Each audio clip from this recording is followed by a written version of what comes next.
How to see links you visited on Instagram. That's what I will show you in this video.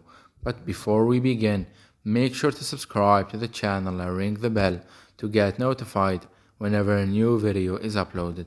With that said, let's get started. So go ahead and open up Instagram, and once you do that, click on the profile icon or picture at the bottom right.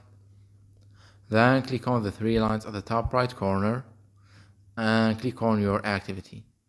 And here you want to click on links you visited, where you will be able to see which links you visited recently. You will land on this page right here, in which you will be able to find all of your visited links history. As you can see, in my case, there's no link history as I haven't visited any links. But if you have visited some links in your account, you will be able to find all of them right here. It's that easy and simple. So that was it for this video. That's how you can find and see the links you have visited or the visited links history on Instagram. If you have any questions, please leave them in the comment section down below. With that said, see you in the next video.